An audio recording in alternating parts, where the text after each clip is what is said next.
My name is Clara Towson, and I'm a friend of the show. Boom. I am Francisca George, and I'm a friend of the show. Perfect. Hi, my name is Susan Leemans and I'm a friend of the show. Boom. Yeah. My name is Zainab Sammaz and I'm a friend of the show. Boom. Hey guys, my name is Sasha Vickery and I'm a friend of the show. Boom. Hi, my name is Lloyd Harris and I'm a friend of the show. Perfect. Hi, my name is Jan Faria and I'm a friend of the show. Boom. Yes. Take one. Well done. Hi, my name is Jasmine Paolini and I'm a friend of the show. Wow, Jasmine, you got it in one time. Ready? Play.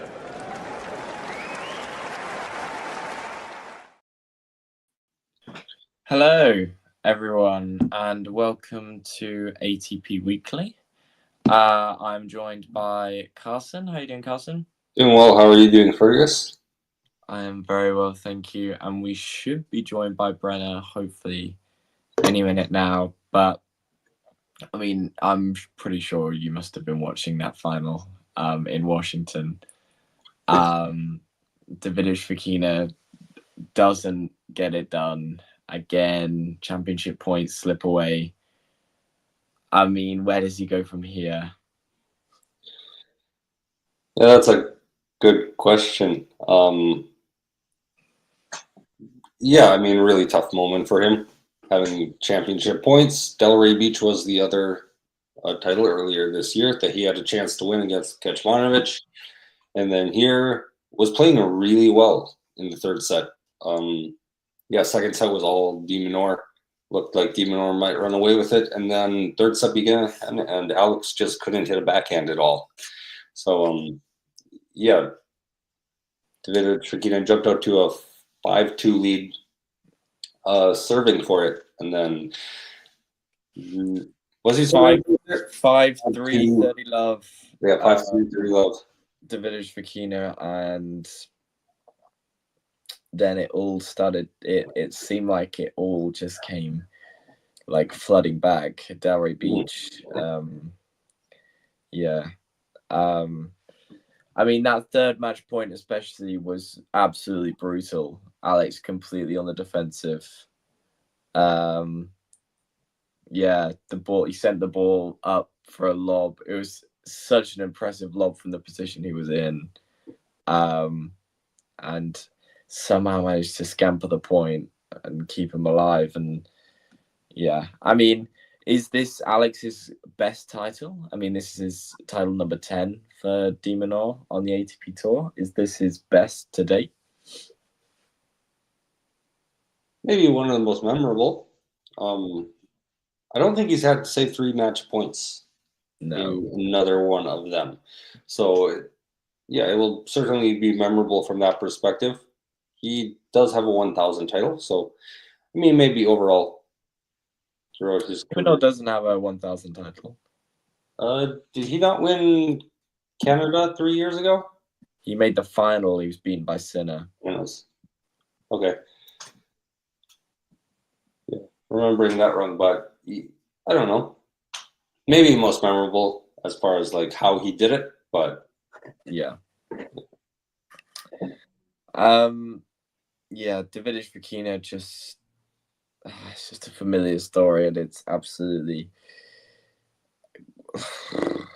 I mean, it's really tough right now for him. This isn't even this season. This is the second time, but it's also happened in the past before, and we're still waiting for this first. 3 finals this year, and we are joined by Brenna.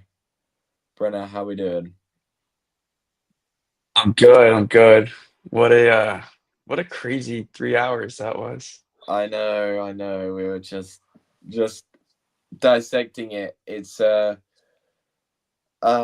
mean, I want to hear your thoughts on where Fokina goes from Davidovich Fokina goes from here. Yeah, I was thinking about that. And a lot of times when I think about players like losing in tough positions, I'm just curious how it feels to like get on the court again. Kind of no matter the result, because it's like, okay, then your most recent, win or loss is recently behind you, as opposed to the devastating loss that the player goes through. But I think it's going to be tough. He does love these types of courts though, and obviously you saw it in Delray, like plays well in the U.S. So it's gosh. He made the final of Delray, and then I think it was only a couple weeks later he made the final in Acapulco before losing to Right. Moutet.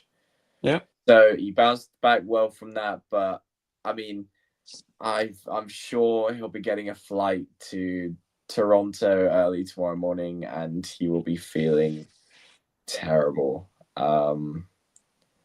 Yeah, it's a rough moment for Davidovich Fokina right now, and but we'll Brenner, I've already asked Hassan this, but I'll switch to Minaur now. This is title number 10. How well did he do in those 3 match points? 3 championship points. Just so clinical, right? He's gonna give it his all to the final ball, and Fokina does such a good job. I think it was the 3rd match point, and you just kind of knew that lob was landing in. Yeah. But like, what's more impressive is like Demon, went for that pass as well. Like that wasn't a bad shot or decision from Fokina to hit and come to the net. But yeah, man, so clinical, really, really just courageous in those moments. And it wasn't very like expressive emotionally. No. Very, very like calm and quiet. Racket type of fist bumps, and you saw him let out the roar. He didn't seem to have his full team there. I think he only had a couple guys in the box, which is a little strange. He had 2. I don't know. But didn't seem to have his full team there. But yeah. I mean, where does this rank in Minaur's sort of title so far? This is title number 10. So I asked Carson this, and I'm keen to hear your thought. I would have to look through it, to be honest, Fergus. I have no clue off the top of my head. Think off the top of my head, it's if this is 10, Acapulco twice. Hers, I can never pronounce it. The Dutch one. Herzogenbosch twice. Oh yeah, love that tournament. Atalanta once. Yeah, Atlanta. Yeah. I've got the list pulled up here. So okay. Eastbourne, Antalya in Turkey, and then Zhuhai, Atlanta, and Sydney, all in 2019. Yes. Yeah. I mean, just the way it happened, it obviously, I don't know, I'm curious kind of to hear his thoughts and his takes. I just think that's like such an incredible way to win a title. Yeah. I mean, it's another good week for Davidovich Fokina, but we'll see if he even plays Toronto. Toronto now, or whether he kind of feels as though he just needs a week off and just focuses on Cincinnati, because that's a huge blow. But on the bright side is his debut tomorrow. It will be his top 20 debut, which is another milestone for Davidovich Fokina in his career. But it is Minaur who takes the title in Washington. We should move on to maybe not. Let's go a little. Let's take a moment. Let's take a step back towards yesterday's matches in the semifinals, and let's just kind of look over those sort of results. I mean, I think we should start with like, is it a disappointment for Shelton or Fritz or Tiafo to not win this tournament? Yeah, absolutely. Carlson, sorry, you go. That was just a throwaway comment. I mean, all of them were on one half of the draw, so it wasn't really going to be like an All-American final unless Nakashima pulled off something. But I mean, I think especially for Fritz, maybe a little bit of a disappointment. Whenever you're the number one seed in the tournament, I think you probably feel pretty good going into it. So maybe some disappointment for him. But I mean, Shelton as well has a chance. And then, yeah, first set yesterday just wasn't that good. And then got into the second set a little bit. Yeah, and then the Shelton Tiafoe match, that was pretty good. So I think, to some degrees, they all may be a little disappointed that they didn't win it.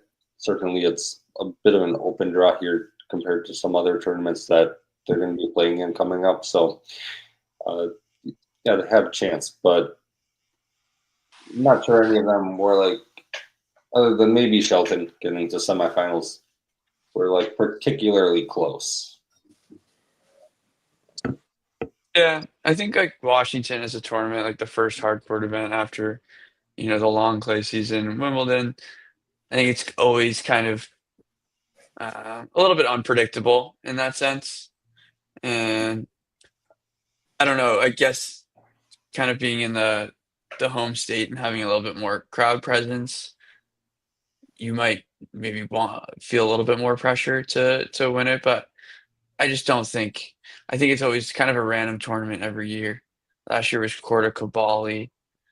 And the conditions are always tough. We saw it on, what was it, Friday? It was like 95, probably felt like 100. Yeah, pushing And 40 Celsius. So yeah, so it's, days like that in DC. Dan Evans over Greek Sport, just, one of those events. But yeah. it's an awesome event because you get the men and the women, and I thought it was a huge week for the fans. So that's good. Do we want to talk a little bit? Is it worth mentioning Corentin Moutet? And he's the type of guy who, can deliver on all surfaces and frustrate top opponents. He took down Daniil Medvedev in 3 sets. Fergus, your thoughts? Yeah, I mean, it's a strange week for Moutet. Obviously, he lost second round of qualies and came in as a lucky loser. Absolutely gave Bergs an absolute beat down, 0-1. Yeah, and then kind of just played some really strong tennis. Mixing it up as always. Never hitting the same ball twice and outcrafting his opponent. Made all the way to the semis, beating Medvedev. You kind of thought that this was Medvedev's like comeback, sort of like, I say comeback. You thought it was like his like statement for this North American swing. Like, I'm here. Like, don't rule me out of these big tournaments. Like, I'm still a hardcore specialist. And he was playing really well. And then, well, it was really good. And then the second set started against Moutet and everything sort of just slowly declined from there. And then that crazy match point kind of sums everything up. Just not going Daniil's way currently. And yeah, Moutet playing some really strong stuff and always dangerous on all surfaces because you just don't know what you're going to get. Yeah, Carson, do you think this is concerning for Medvedev to go out early in Washington? I don't know if it's any more concerning than the entirety of the season. Like, it hasn't necessarily been the greatest season for him. I think he's down to 17 in the rankings now on the update tomorrow. So it hasn't been the greatest season for him by any stretch of the imaginations. I mean, certainly maybe he'll feel like he missed a chance after winning the first set 6-1 here to at least get to the semifinals. But I mean, he was the 8th seed here. He was going to play Minaur next, 7 seed. So it not like it was going to necessarily be an easy run throughout the rest of the tournament. Yeah, so maybe disappointing, but not more so than the entirety of the season. Yeah. Just looking at some other names I think are, worth bringing up. Yibing Wu playing some good tennis. It's obviously good to see that. Diallo, what type of, hard court swing are we looking at for him, especially next week with Toronto, playing a home tournament. So that'll be interesting. Kubali, another guy who can do it on all courts. How does he adjust to the hard courts? And Lehechka, it was a battle with Minaur in that. It was second round. Tough draw kind of for both players. And, these are the type of courts that Yuri loves. Yeah. The second time they played in a couple months, they played first round of Queens. Minaur got an absolute beatdown from Lehechka. So a little bit of revenge there. But yeah, I just want to touch on the Americans actually. You were talking about Fritz, Shelton, and Tiafoe. Obviously, Shelton and Tiafoe faced off against each other, so that's a little different. Head-to-head, improving on Shelton's side there between those two. For Fritz, it's a little bit of a disappointment. I mean, yes, he played the eventual finalist and probably maybe should have been the winner of the entire tournament. But Fritz has been in really, really strong form. I know it's obviously a change of surface and he was really strong on the grass, but you'd still hope you take that confidence onto the surface where he's playing at home, and he's first seed, and just not to be for Fritz. For Shelton, again, it's a similar story, although Shelton went missing a lot in that Fokina match, which is why I still remain unfazed about me not being convinced by his 3-set form compared to his 5-set form. I think they're incomparable at the moment. His 5-set form has always been really strong, and his 3-set form has always been a little, compared to his 5-set form, a little left to be desired. But still an okay week for Shelton. Like semis is obviously great in your home tournament and lots of things to look towards for Toronto. You were talking about Diallo. He's obviously seeded at his home tournament as well, so that's also a big bonus for him. Yeah, I think I'll touch on Fritz quickly. I thought he looked tired this week, to be honest. It kind of wasn't all there from the ground. I thought he got away with it against Arnaldi. I think they played before and Arnaldi beat Fritz, or maybe pushed him, but didn't look convincing. Maybe still heavy legs. So we'll see kind of how he shows up in Toronto as the 2 seed, probably. He's 2. Yeah.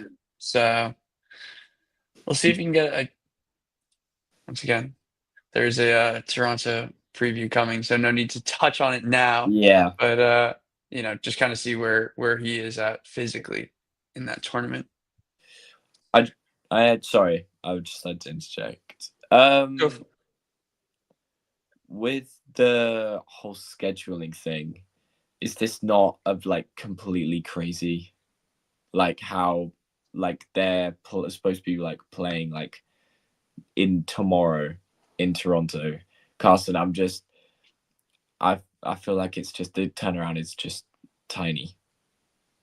Yeah, this entire 4-week stretch really is kind of crazy. The seeds get a bye, so they don't play until Tuesday, I think. So, yeah, both of these players will have a couple of days off. But then, it's like this weird overlap with Cincinnati as well. It's like Cincinnati will begin before the Canadian tournaments have even finished with their final. So, it's just you got a lot of tennis just compacted down into a 4-week stretch here. It's there's some weird scheduling things that happen with that. Yeah, it's just going to be interesting to kind of get the feedback in terms of how this tournament looks, this year compared to numbers last year. etc. Because I think this is probably the craziest you'll see at a Masters event in terms of the top seeds not being present. Yeah, go ahead. I also think, like, what if someone makes a run to the unseeded player makes a run to the final? Then I wouldn't be surprised. I wouldn't be surprised. Last year it was Pavirin. I don't know where he was seated. I feel like we had this conversation maybe a few weeks ago. But it's kind of like these hardcore events. Right after the grass season, it's just like so much physical fatigue. From the last 4 months, 5 months, it's kind of hard to transition and get your game going right away. I feel like for a lot of these players, so I just don't think it surprises me. Toronto should be, fairly quick courts. So, see the aggressive players paying off. Also, if an unseeded player makes a run to the final, they then have to play like a day later in Cincinnati if they don't pull out. Like, that's just what is like really absurd to me. Like, yeah, just doesn't work. And the producer points out how it was ridiculous. You have Canada starting before Washington even finishes. Just like very random timing. Definitely interesting. Anything else? Any thoughts on Francis Tiafoe? Because I did want to point out, I think he served for the first set, or he had looks against Shelton. I think he served for it. Yeah. And then how does this tournament kind of change if he does take that first set? As Ben obviously takes that kind of matchup pretty seriously in terms of, I think both of them, Tiafoe coming on the scene, obviously a few years before Ben did. And, he was kind of carrying that, big voice, big personality, big stage type of player, getting the crowd into it. And Ben like totally followed in his footsteps. And I feel like, while they're best friends, there's definitely a really good competitive nature between the two, because they're both very entertaining, very emotional and expressive. But I think it's a very tight battle, and who knows what happens there, for Tiafoe. It's interesting because, Tiafoe is probably a more difficult matchup for Davidovich Fokina than Shelton is right now, best of 3 format. So, like, who knows? Like, if he pulls out that first set, you still have to win another set to win the match, obviously. But, you can completely upend that top half of the draw, and what ended up happening. So, it's one of those things. Tennis is a game of, like, a few individual points can make a huge difference. And, you just think if he does win that set, do we have a final with Tiafoe in it? Right. Fergus, any thoughts on Tiafoe? I just feel like it's not the start he would have wanted. This is like prime Tiafoe right here. Like, this is where he turns up every single year without fail. And this is not how he would like to have started it at all. He would have backed himself to beat Shelton. Obviously, their last meeting coming at the US last year, Tiafoe coming out on top in a 5-setter. And Tiafoe would have thought, this is where I show up, and maybe this is a little bit of a proper passing of the torch moment between these two, that Shelton is the one that makes the big moves in these swings. He's currently, I think Shelton's now sitting at 7 in the world, I believe, in the live rankings. I might be wrong, but maybe it's just a little warm-up week for Tiafoe, and he goes crazy in Toronto. Yeah, no, I hope so. Always very, very fun player. We'll see if you can get some momentum going. I think that's probably it for players who I wanted to touch on. Anything else you guys wanted to bring up? I think overall, the message here is like Washington kind of always a little bit of an open tournament, and Minaur, is just able to grind it out. He was a late wild card as well, wasn't he? Or a late entry. Is that as well. so? Yeah. He wasn't supposed to play, and then I think he obviously, he kind of made the last minute split decision to come play, and yeah, he wasn't on the roster to play when the original entries came out. So good decision from him, I guess. Yeah, I think it's just in those type of matchups as you're watching, players, big ball strikers against de Minaur. I mean, he is just all over the court, horizontally, baseline, and everything's coming back, and it's so deep, it's low, it's just so difficult and frustrating to deal with. And I thought Davidovich did as well as he could have. It's just a few moments, right? Yeah. And that made the difference. But you have to credit de Minaur for sticking with it, digging deep, finding a way. Because I feel like it was a little bit underrated as, big tennis watchers. You know what's going on in Foki's mind. But de Minaur, he double faulted 3 times in maybe the last 2 or 3 service games. Yeah. And I feel like there wasn't a lot of maybe like mental attention towards him, but he had to find a way to get it out as well. So I think I just trying to like put myself in Fokina's position, Davidovich Fokina's position there. Like you would have, I'm so sure he would have thought he had it on that third match point. The lob goes up, and he's thinking, smash put away, finally gets it done. And then he just pulls it out, lands on the line. And, the sinking feeling must be unmatched. Like, I just feel so bad for him right now, honestly. But so terrible. It has to go again. Like, if I would hate to go back on court within 24 hours, but that's just not how it works. Like we say time and time again, tennis just keeps moving. You can't stick it. You have to keep moving, otherwise you will get left behind. So yeah. Any final thoughts, Carson? Fokina, de Minaur, Washington as a whole? Yeah, ADF as a person, I think all of us and hasn't won a title on the ATP Tour yet, and that will change at some point. I think he'll win a title eventually, but yeah, it's a really good result here for de Minaur, and picks up a good amount of points, and I believe 7 in the rankings now, like Fergus said.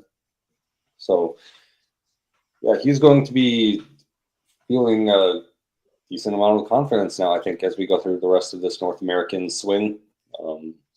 Toronto next, and then Cincinnati into the U.S. Open, where he's done well the last few years and had a couple of decent runs. So, yeah, I think he's going to take a good deal of confidence from this. For sure. All right, well, I think we're going to move on and touch on Sasha Bublik, Luciano Darderi. They do the double. They take home all the clay titles last 2 weeks. Just really, really impressive from both of them. Let's start with Bublik. I mean, this has kind of come out of nowhere. I've always loved Bublik as a player in terms of seeing kind of just the talent level that he has and when he's on. That's kind of always the asterisk I feel like we talk about with Bublik in the past is when he's on, yes, but how often are you getting that? And, how much silliness is coming with it. And he's just found that perfect balance and really just looks like he's enjoying himself on court.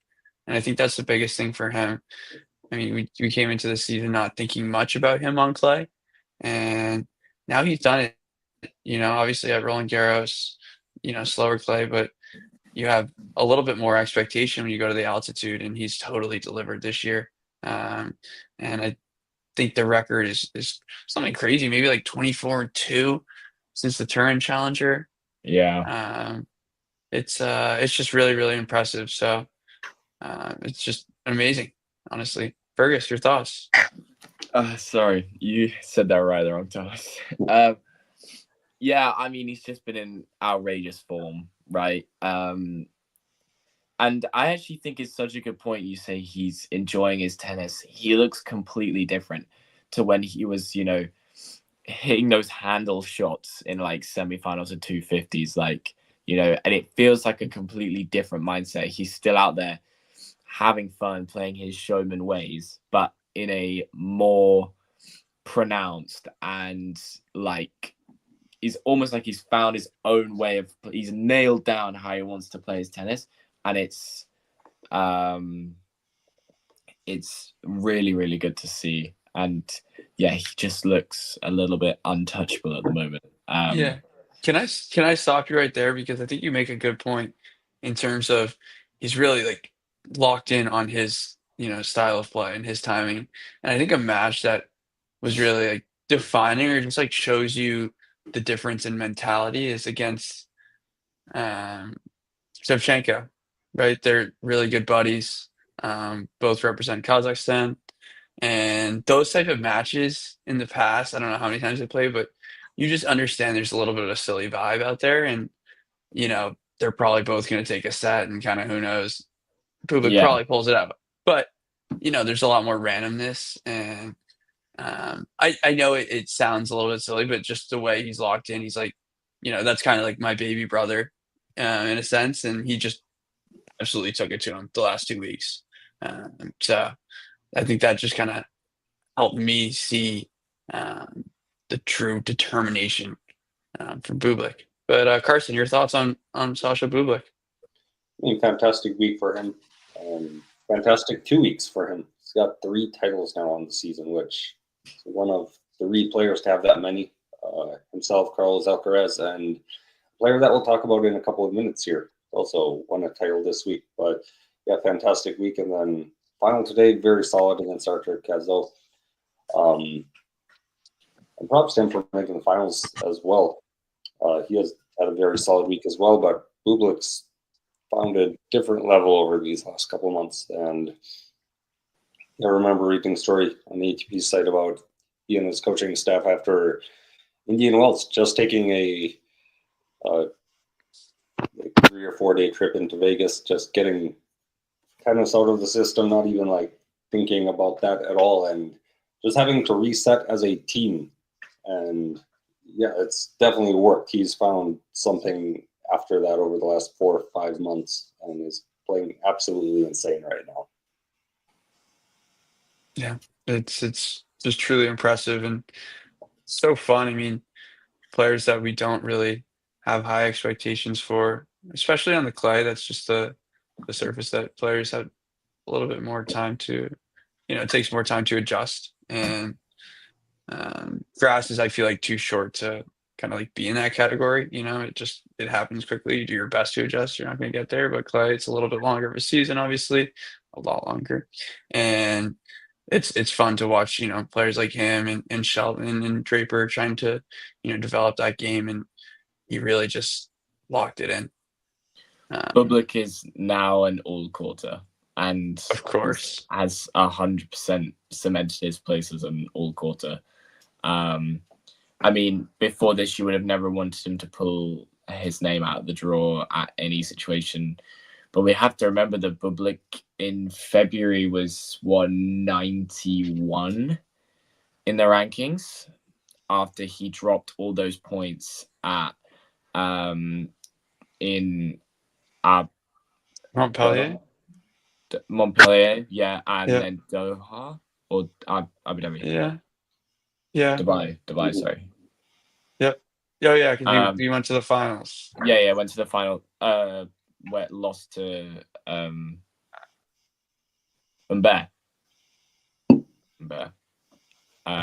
Pretty sure. That's a. I don't remember, to be honest. Oh, I think no, because he was playing Rublev in the semis. I know. Yeah.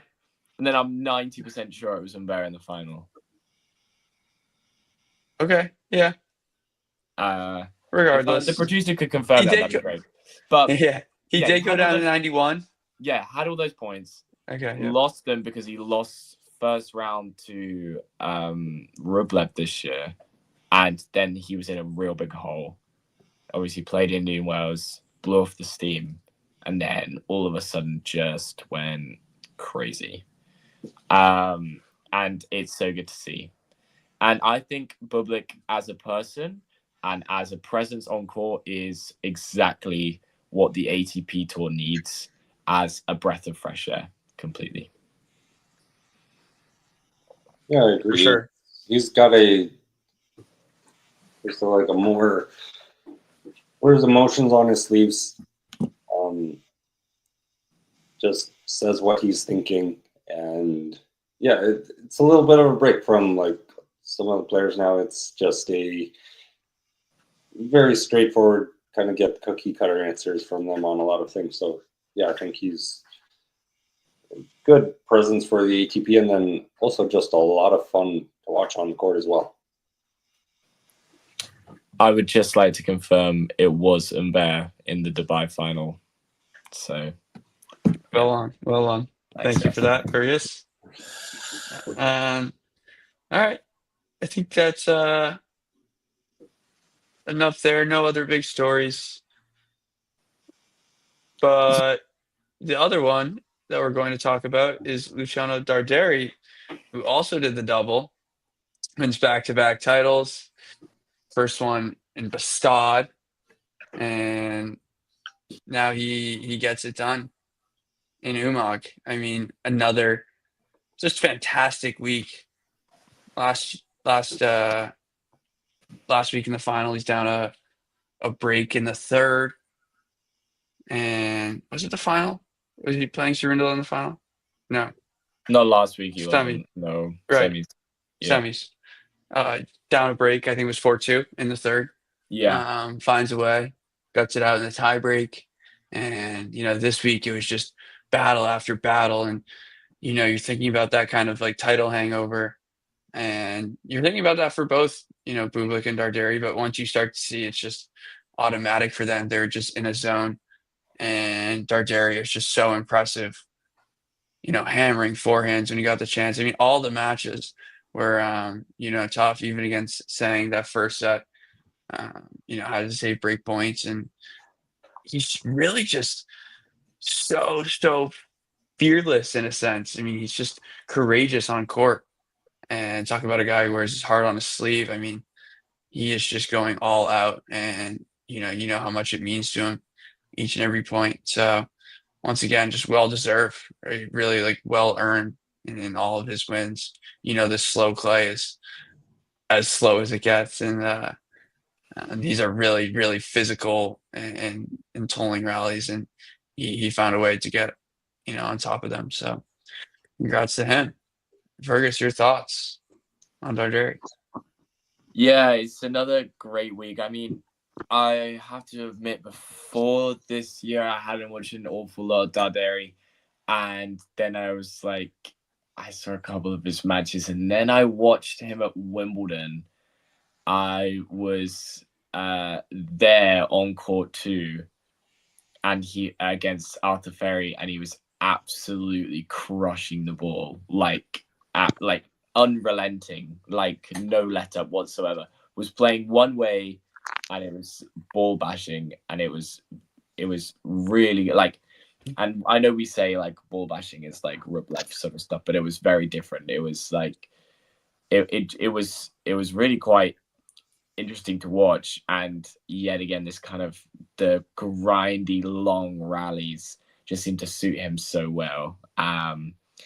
And I mean, he's pulled out Toronto because he's managed to injure himself right at the end of the match. He just about got over the line, collapsed, and then was holding his left ankle afterwards. So he's not going to play in Toronto. But I mean, it's 2 in a row, and I think three for this season. So yeah, one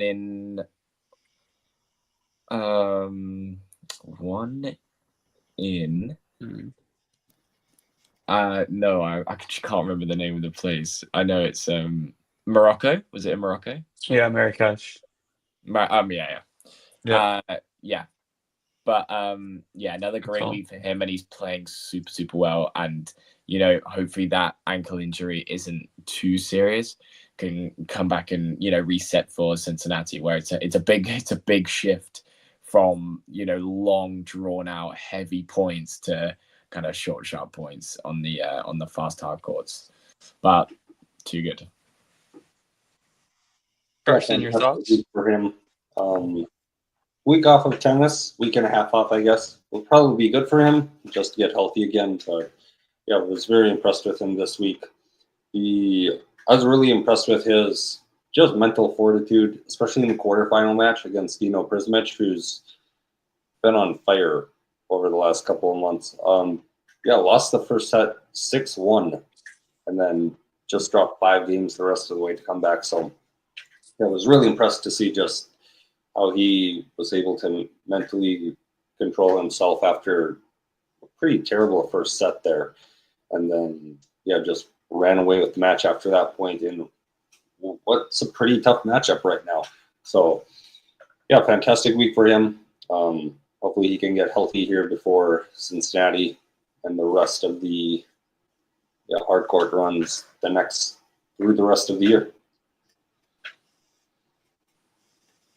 Yeah, definitely interested to see how he adjusts to the hard courts. But I always think this is a very interesting part of the season, right? Or there is an opportunity to go back on clay, and it's more the clay specialists or players who really really prefer the service to do it. And there's 2 super slow tracks, and then you get the altitude clay on the other 2. I think it's a fun contrast, and it's an awesome week, honestly, as a tennis fan, especially in the U.S. Getting tennis all day. From the time you wake up to the time you go to bed, so it's fun. I really enjoyed it. It was busy, right? Busy, and also having the woman in Washington as well. That was I think it worked out well. For the tournament, they got Venus Williams to get a victory. That was insane. And obviously Leila Fernandez, what a story for her. So all in all, like a success when it's a tough kind of transition period. But here we are. We're back to it.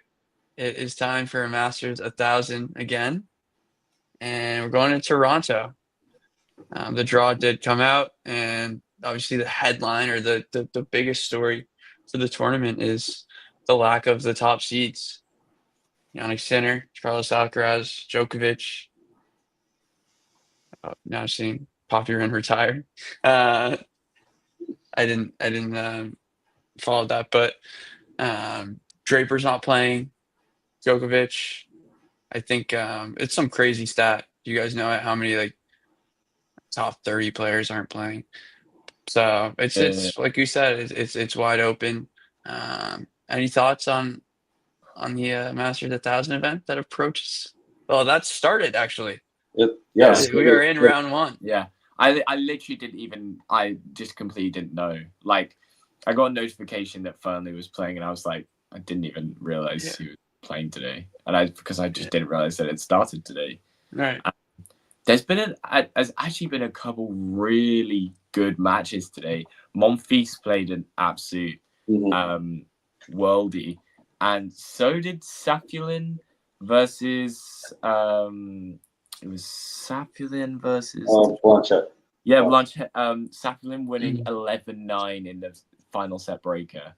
A couple great matches. In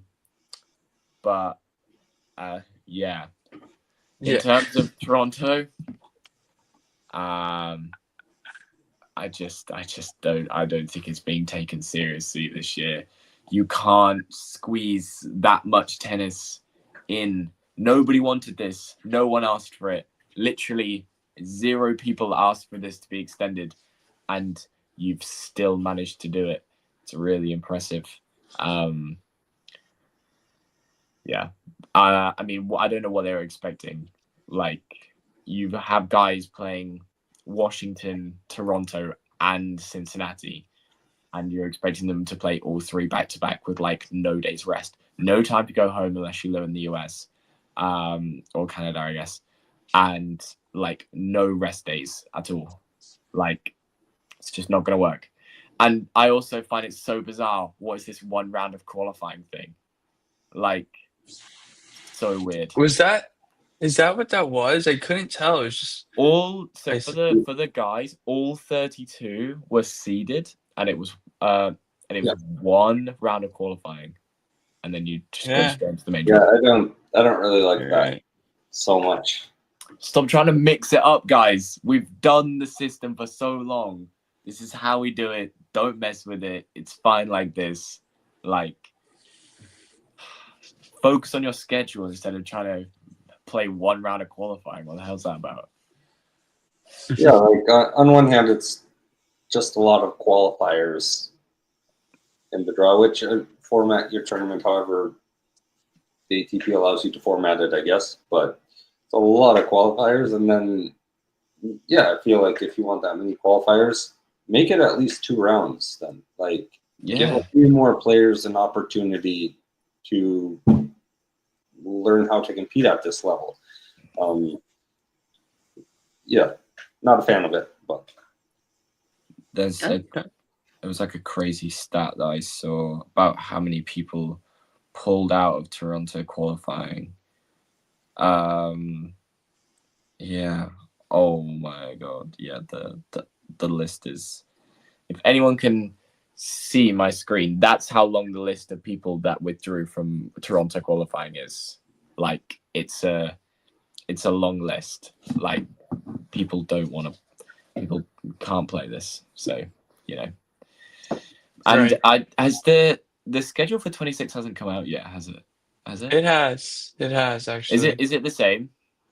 I'm gonna be honest, I am not an expert on the 2026 schedule at this moment.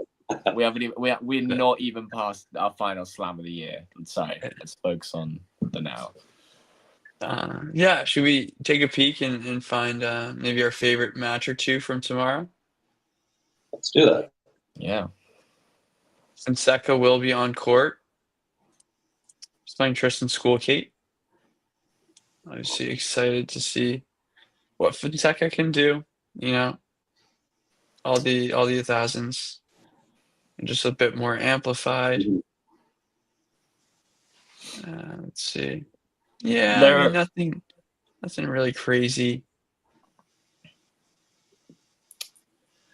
There are a couple big, there's a couple notable moments.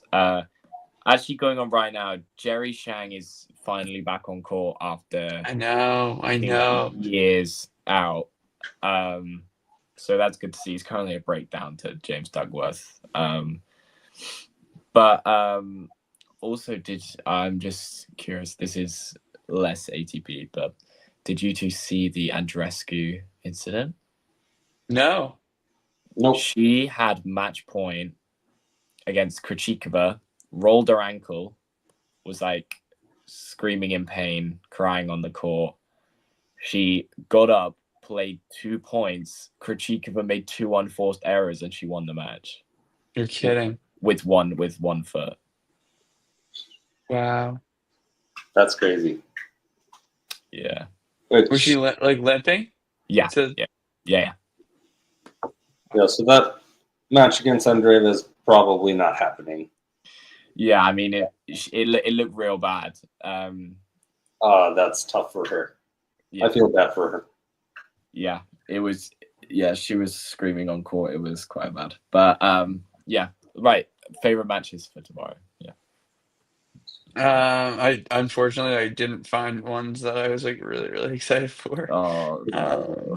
I know. I mean, Fonseca, and I don't know if you're gonna feel the same way, but I think you will. I mean, McDonald and David Goffin right away in the morning. Pretty interesting. I actually marathon playing late at night.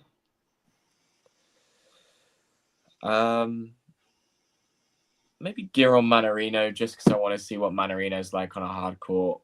Now, obviously, had such a good grass season, but now, like, coming into his twilight years for sure. And yeah, we'll see what he can do against Giron. Obviously, Giron is about to say playing at home. He's not playing at home, but yeah, these are the sort of courts that Giron wants, right? So yeah, it should be interesting. Yeah.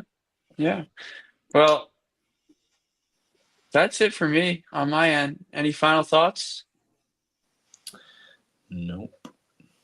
All good. There's All good. Well, a lot of tennis happening right now. That's a very short period of time, so it's gonna be crazy. Ooh. Who's All winning? right, we're gonna finish off with a who's winning Canada.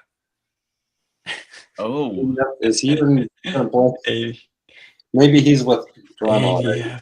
How many coins do you have? I mean, you have to flip at least like 10. There's like I'm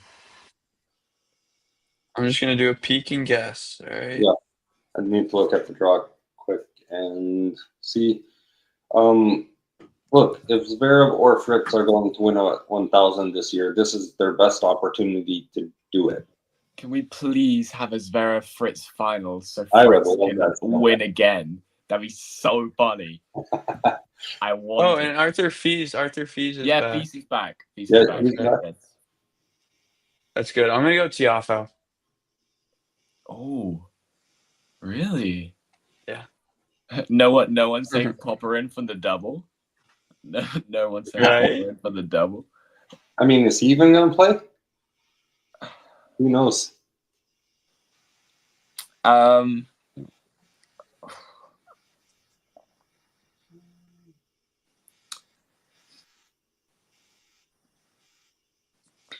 Give it a go.